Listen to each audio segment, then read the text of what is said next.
This video is made possible by CuriosityStream and Nebula. Watch another brand new full-length companion video to this one in my ongoing Modern Conflicts series that explains the entire course of the 2008 Russian invasion of Georgia, as well as the entire war so far between Russia and Ukraine since 2014 in the Donbass, all of which you can access by signing up for the CuriosityStream Nebula bundle deal for less than $15 a year at curiositystream.com/RealLifeLore.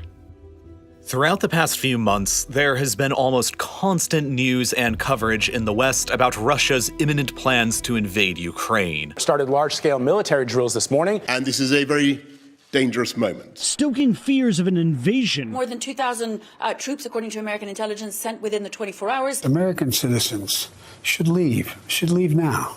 On the morning of February the 24th, these fears proved to be well-founded. Russia's president, Vladimir Putin, effectively declared war on Ukraine and authorized the Russian military to invade the country. Explosions were quickly reported afterwards across the country, and immediately prior to this declaration, the Russian army had amassed around 200,000 soldiers, along with their tanks, artillery, equipment, and field hospitals across their border, and many others inside of Belarus along their border with Ukraine. For comparison, this is nearly the same size as the entire Ukrainian military, and about the same number of troops sent by the United States when invading Iraq in 2003. This is certainly large enough to be an effective invasion force. Even further, the Russian government has recognized the independence of the two breakaway states inside of Ukraine, Donetsk and Luhansk, and ordered Russian troops inside of both. When factoring in the Russian military presence already stationed in Crimea, you can quickly begin seeing that the Russians have Ukraine almost entirely surrounded. And now that war has broken out, it has the potential to unleash the most serious conflict seen in Europe since the Second World War. And the biggest question on everybody's mind this entire time has been this: what exactly does Vladimir Putin and Russia want with Ukraine? And the answer is, of course, it's complicated. The origins of what Putin wants today are rooted in what happened more than 3 decades ago, back in the early 1990s, when the Soviet Union first collapsed. For centuries before this event, whether as part of the Soviet Union or the Russian Empire, the modern countries we know of today as Russia, Ukraine, Belarus, and others had all been a part of the same country, and their people had largely moved between all of them across generations. These places are all deeply and intimately connected by their shared history, and for decades, that history involved being widely recognized as one of the world's most dominant and formidable global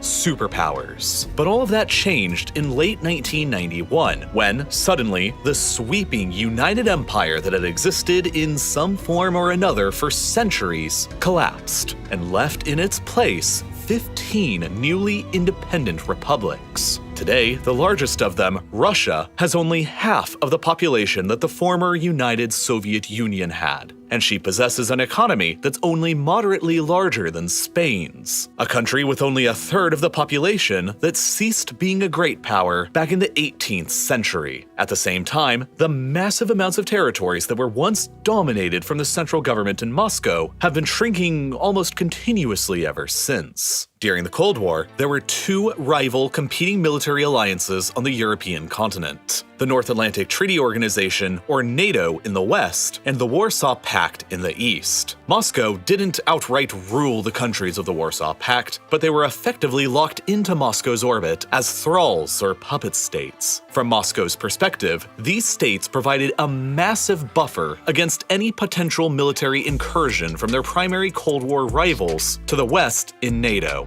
You see, from the Netherlands in the west to the Ural Mountains in the east, this whole part of Europe is dominated by a geographic feature called the North European Plain. Almost entirely flat, the plain is shaped like a funnel, with a very narrow width in northern Germany, but with a mouth that opens up increasingly wider as it approaches the Ural Mountains. As the open plain gets wider across the east, it becomes increasingly difficult to defend across its entire length. And as a result, from the perspective of any regime based in Moscow, regardless of the time period and regardless of the ideology, it is imperative to expand control westwards across as much of this open plain as possible in order to narrow the gap that they need to defend in the event of a conflict with the West. During the Cold War, the control of this plain by a regime in Moscow was at its greatest historical extent, and was exerted either outright or by proxy from the Urals all the way through East Germany, and the entire wider section of the funnel was firmly controlled by Moscow, with Austria and Finland remaining neutral and Yugoslavia a non-aligned communist state. The only fronts that Moscow at the time had to truly worry about against NATO were across the Sudeten Mountains, the Black Sea, and a narrow line across the North European plain in central Germany, all easily defensible positions. Any invasion of the Soviet world from the west across these geographic frontiers would have been incredibly difficult.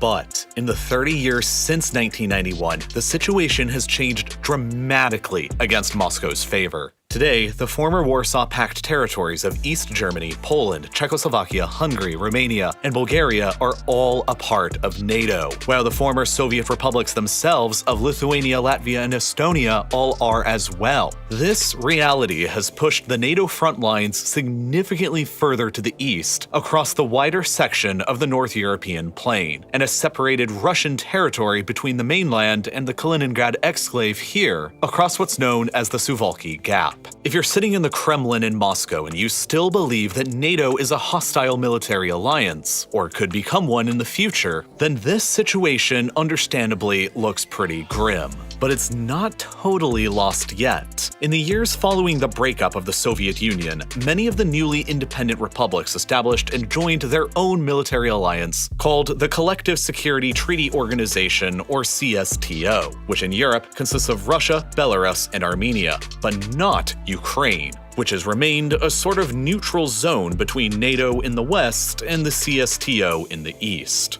And now, within this lens, you can easily see why Ukraine is currently and always will be a geographic core interest to Moscow. If Ukraine is within Moscow's orbit, then it pushes the CSTO's and Moscow's defensive lines to the Carpathian Mountains in the southwest, and it narrows their exposure across the North European plain to only the eastern border of Poland. And while the Baltic states do lie across the plain as well, CSTO forces could easily encircle them by rapidly advancing across the narrow Suwalki Gap between Kaliningrad and Belarus, and cut them off from the rest of NATO, meaning that they aren't as grave of a geographical threat. Conversely, however, if Ukraine became a NATO member state, it would surge the NATO front lines far beyond the Carpathian Mountains and far across the wider section of the North European plain, and place the new defensible front line across nearly 2,300 kilometers of open, hard-to-defend, flat land, the easternmost section of which would only be a little more than 300 kilometers away from Volgograd, which, if taken, would shut down the entire Volga River and cut off Russia's valuable oil and gas resources coming up from around the Caspian Sea from the rest of the country, as nearly happened during the Second World War, back when the city was better known as Stalingrad. Even further, Belarus, a friendly and loyal CSTO state that is often considered a mere extension of Moscow itself, would suddenly become an indefensible salient protruding deep into the NATO front lines, surrounded entirely by NATO territory on 3 flanks.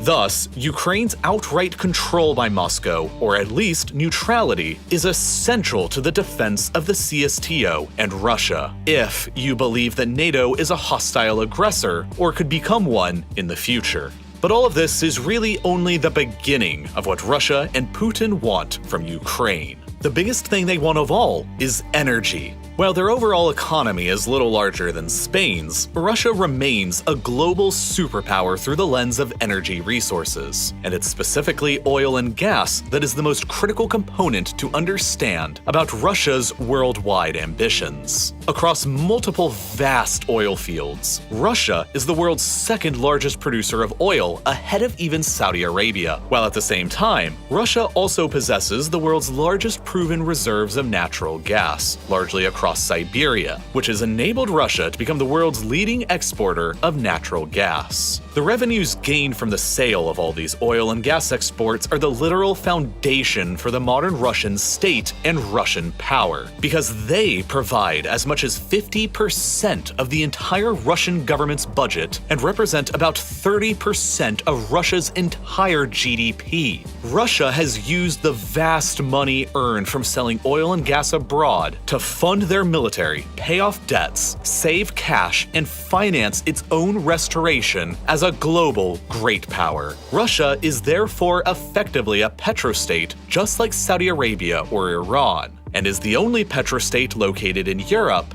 at least for now. For you see, despite these massive geological blessings, they also come with a number of geographical catches from Moscow's perspective. Most of their gas is sold off to the hungry customers in the European Union, so much so that 35% of the EU's entire gas supply comes from Russia alone, including Germany, the world's fourth largest economy, who imports nearly half of their natural gas from Russia. This flow of gas towards Germany and Europe across this complex system of pipelines provides critical revenues for the Russian government to function and provides critical heat for European cities during the winter. And so both sides heavily rely upon the other here. Any disruption in this trade relationship would be disastrous from Moscow's perspective, and Ukraine is the most likely place for such a disruption to happen in the future.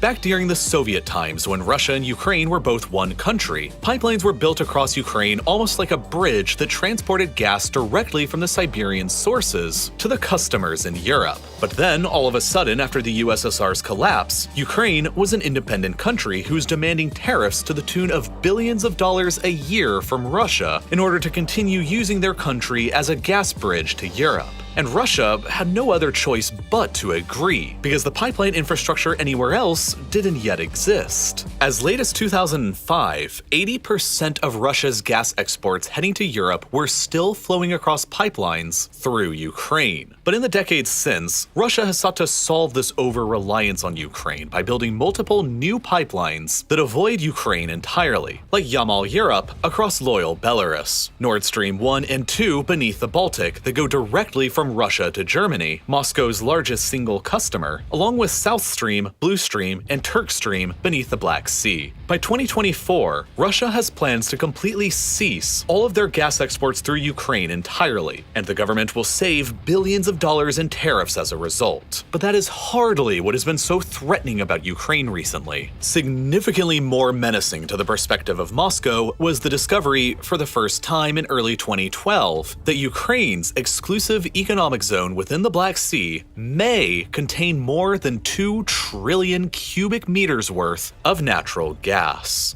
largely concentrated around the Crimean Peninsula. To make matters even more interesting, further technological advancements in the early 2010s that enabled the successful drilling of natural gas and oil from shale rock unlocked the potential shale gas hotspots for Ukraine around Donetsk and Kharkiv in the east and around the Carpathians in the west. Beginning in 2012, there was suddenly a very real possibility that almost out of nowhere, Ukraine had the world's 14th largest reserves of natural gas, just behind Australia and Iraq. But as a relatively poor country, Ukraine lacked the finances, the technology, or the equipment to successfully harvest any of these resources in any large quantities. But that all changed when, shortly afterwards, the Ukrainian government began granting exploration and drilling rights to the likes of Shell and Exxon. It was suddenly possible that within a few years, these Western companies would enable Ukraine to transform into Europe's second petrostate, which would have not only been a direct and serious competitor to Russia's own gas supply to the European Union, and thus at the same time a major threat to the Russian government's budget and GDP, but would have also provided the easy path of eventual Ukrainian admission into the European Union and NATO as well. And this is what's really, in my opinion, what this whole situation is truly about. In 2012, at the time when these discoveries were initially made, the man in charge of Ukraine was Viktor Yanukovych, a pro-Russian politician who was keeping Ukraine more politically aligned with the interests of Moscow. So long as he was president, these discoveries were not directly threatening to Russia. But when suddenly in February 2014, his government was toppled in a pro-EU and pro-Western revolution in Kiev, Moscow was very quick to take the opportunity to invade some of Ukraine, seize the Crimean Peninsula, and annex it in the name of historical claims and protecting ethnic Russians. But by seizing Crimea, the Russians also took direct control of 2/3 of Ukraine's coastline and, by extension, the vast majority of Ukraine's maritime exclusive economic zone. And, most critically, an estimated 80% of Ukraine's potential offshore oil and gas reserves. In addition, billions of dollars worth of drilling equipment and other assets in the peninsula were seized by the Russians, all of which completely crippled the Ukrainian government's future potential to challenge Russia's gas supremacy in Europe. To make matters even worse from Ukraine's perspective, the areas of Ukraine that are the most rich in shale gas are located very near to the most major conflict zones encouraged and funded from Moscow, with the Donetsk and Luhansk rebellions here and the Transnistria breakaway republic in Moldova over here, which, in my view, is not a coincidence. As a result, Shell and Exxon both backed out from all of their contracts with the Ukrainian government shortly afterwards, leaving Ukraine with no capability to extract the remaining resources themselves, and no capability to challenge Russia's occupation of Crimea. From the perspective of Putin and his regime, these were all mandatory actions to take in order to curb a Western-oriented Ukraine from ever selling major supplies of gas to Europe that would threaten his own regime's primary source of wealth and power. Ukraine had to be dismembered to protect himself and the other oligarchs who are in power. But there's more. Under Putin, Russia can't ever give Crimea back to Ukraine, because it would surrender the entire exclusive economic zone and all of the gas resources within it back, along with the strategic port city of Sevastopol, one of the very few year-round ice-free ports that the Russian Navy can use and needs to operate throughout the Black Sea and the Mediterranean. If Crimea was ever returned to Ukraine and Ukraine joined NATO, they would regain their ability to threaten the Russian government's primary source of revenue, and the Russian Navy's most geostrategically valuable port would be lost forever. But Ukraine has some pressure that it can and has been applying itself. Naturally speaking, the geography of Crimea is that it's almost an island, only loosely connected to the rest of Europe and covered by dry and arid steppes and some salty marshes with very little fresh water for people or agriculture. Prior to the Russian invasion and annexation, the vast majority of Crimea's freshwater supply, like 85% of it, came down into the peninsula from a canal built during the Soviet era that diverted water from the Dnieper River. But after the Russians took it over in 2014, the Ukrainians weren't exactly in the mood to continue sending down the water, and they filled up the canal within their remaining borders to the north with cement and blocked the flow of all this water down into the now Russian-occupied Crimea. As a result, Crimea has ever since been essentially dying a death from 1,000 cuts, as it steadily recedes back into the dry and arid steppe of history, while modern climate change is only making everything even worse, as 2020 was the driest year ever on record in Crimea since record-keeping began 150 years ago. As a result, the Russian government is struggling to maintain its hold. The capital city Simferopol's reservoir is today less than 7% full, and the city has been having to ration water supplies, even after the Russians built a nearly $4 billion bridge across the Kerch Strait here to connect the peninsula over to the Russian mainland. Shipping in water is difficult, and life for the more than 2 million people on the peninsula is getting harder after the annexation, not better. The Russian government is having to spend billions of dollars a year to financially prop up Crimea, and it's largely all because of this canal being shut down by the Ukrainians over on the other side. And Ukraine is obviously not in any kind of mood to open it back up again. As a result, the current crisis in Ukraine can also be seen through the lens of climate and water conflict, and it's one of the biggest reasons why Russia is doing what it's doing now.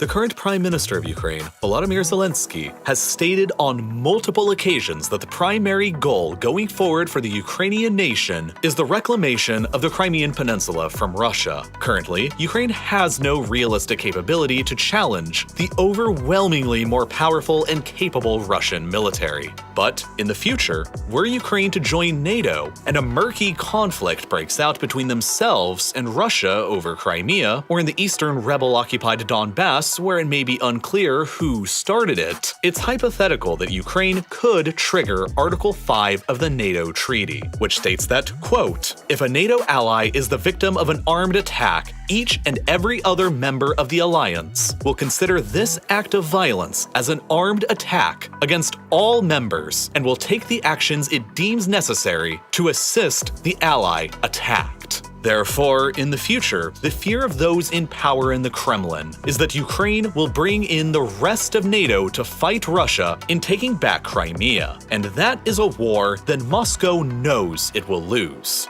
Not only because of NATO's much more advanced military capabilities, but because of Russia's own internal demographic problems. Ever since the collapse of the Soviet Union, Russia's deaths have exceeded her births, while the nation's fertility rate has been among the lowest in the world. And so the country's population has been shrinking almost continuously ever since. But since the COVID-19 pandemic began in 2020, this shrinking population problem has only gotten even worse, and Russia is currently undergoing its largest peacetime decline in people ever. In all of recorded history, even worse than during the 1990s right after the Soviet collapse. Right now, Russia has around 25 million men within the country who are of military service age, but the government knows that as time continues on, that potential pool of manpower is only going to get smaller and smaller. Therefore, it could be reasoned behind the inner walls of the Kremlin that the longer Russia waits to act upon Ukraine, the more difficult it is going to become in the future,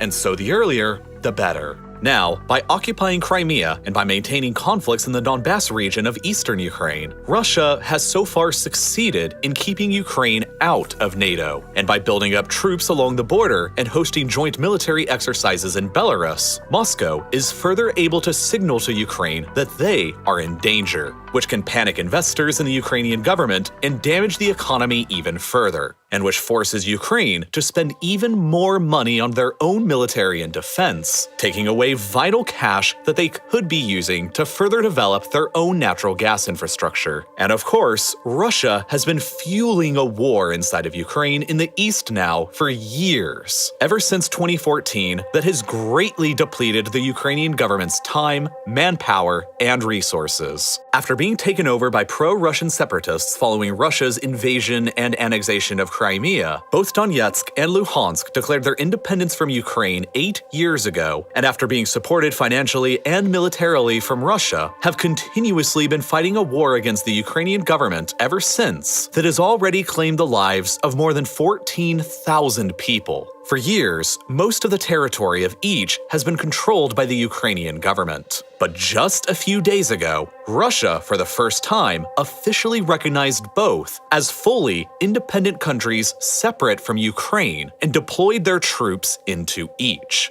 Right now, as I made this video, it's still unclear what exactly Putin is ultimately planning for Ukraine. He may only be plotting a limited strike into the country in order to permanently sever both Donetsk and Luhansk from the country, as he did with Crimea 8 years previously, and effectively occupy each. He may also be plotting a further limited strike from Crimea in order to neutralize the block in the canal in order to free up Crimea's struggling water supply. He may be planning to go further, though, to ensure that this situation never happens again, and push Russian territory all the way to at least some of the Dnieper River to simultaneously stabilize Crimea's geographic position by freeing up the water supply, deny even more of Ukraine's coastline and access to natural gas reserves, and set up a stronger potential defensive line against any attack from the west along the Dnieper River's banks. Alternatively, he may also be planning a southern takeover of Ukraine, which would simultaneously bring Donetsk and Luhansk into Russia, link up Crimea with the Dnieper River and the canal, block off Ukraine from the rest of the Black Sea, and transform the country into a landlocked state, permanently removed from any remaining offshore gas deposits, and link up mainland Russian territory with both Crimea and loyal Transnistria in the west.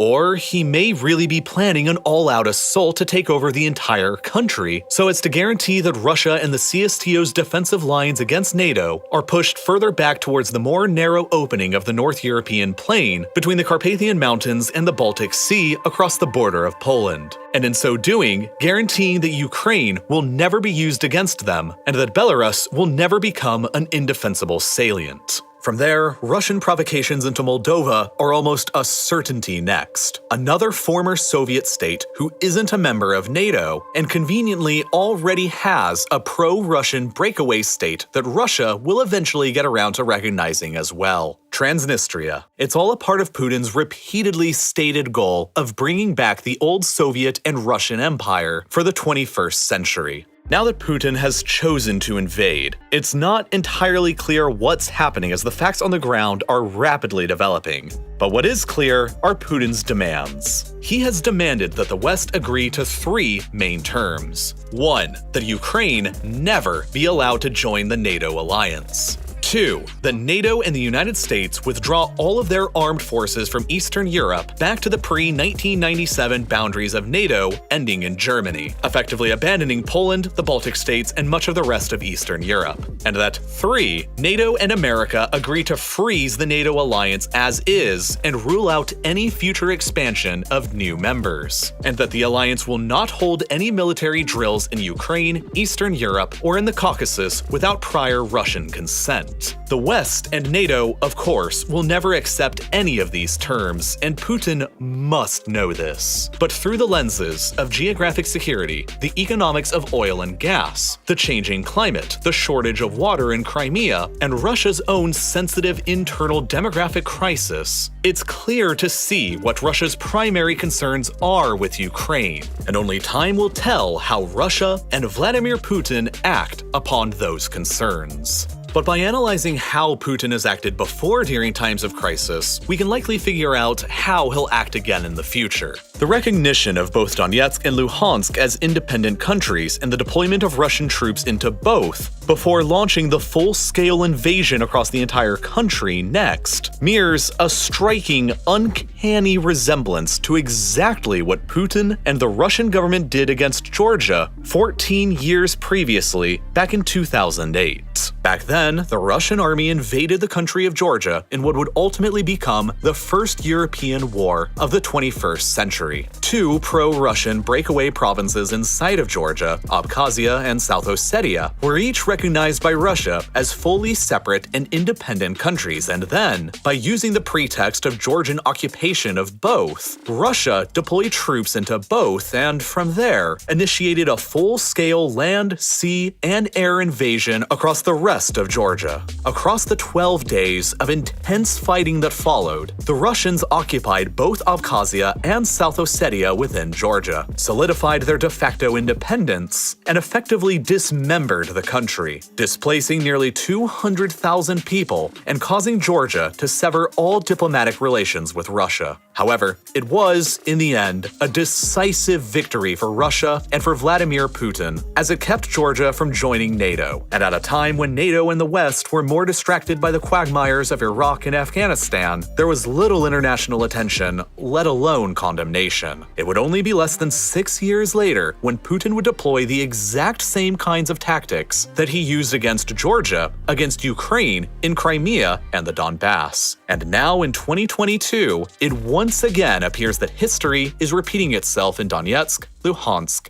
and Ukraine. Without a doubt, the Russian invasion of Georgia is absolutely critical to understanding how Putin's modern military strategy of dismemberment works, and in understanding what he might ultimately plan to do with Ukraine. But unfortunately, if I made a video about it on YouTube, it's a guarantee that it would get demonetized and age restricted, and as a result, there's simply no way that you would ever see it. So instead, I created yet another full-length companion video to this one in my ongoing Modern Conflict series that's about the exact same length as this video was, that covers the entire course of the Russian invasion of Georgia from beginning to end, and uploaded it directly to Nebula, which, as you've probably heard by now, is home to tons of exclusive, ad-free content like my entire Modern Conflict series, with 10 other additional full-length episodes with more than 3 hours of additional content that you can go and watch right now, including this 26-minute long video that I made earlier about the entire history and course of the modern conflict between Ukraine and Russia, covering everything from the breakup of the Soviet Union to the invasion and annexation of Crimea and the ongoing war and battles in eastern Ukraine between Russian-backed separatists and the Ukrainian government. There are plenty of other episodes too that I've produced that cover the Battle of Aleppo in Syria, the wars of Saddam Hussein, the United States-Iran conflict, and much, much more. Of course, the reason why all of these videos are only available on Nebula is because they just wouldn't ever work on YouTube and would never be viewed here because of the way that this site works. On the other hand, Nebula is a different platform without an algorithm and without any ads. It's just a platform about great and unique content made by great and independent educational creators with plenty of other unique, exclusive bonus projects from other creators you probably already know, like the Battle of Britain and Logistics of D-Day series from Real Engineering, and plenty of hour-plus-long documentary specials from Wendover Productions, along with so many others. The best way to get access to Nebula and all of this incredible content is definitely through the amazing Curiosity Stream Nebula bundle deal. And with its current sales price, it's less than $15 a year to get full, complete access to everything on both sites. And Curiosity Stream has some phenomenal stuff that you're definitely going to enjoy as well, like Apocalypse Stalin, a 3-part documentary series that's nearly 3 hours long that covers the entire history of Joseph Stalin from early obscurity through World War II to ruling over one of the world's 2 global superpowers armed with nuclear weapons. If you want to see a documentary explaining how the Cold War began and who Joseph Stalin was, then this is the documentary for you to go and watch now. I really can't recommend it enough, and I genuinely don't know about a better deal that exists anywhere in streaming. You get 2 streaming sites, both with content you'll actually watch, and all for less than $15 a year at the current sales price. But what's more, signing up will actually help countless independent educational creators beyond just RealLifeLore. So please make sure to do so by clicking this button that's here on screen right now, which will take you directly to curiositystream.com/RealLifeLore to sign up, or by following the link that's down below in the description. It is the absolute best way to help support RealLifeLore. And, as always, thank you so much for watching.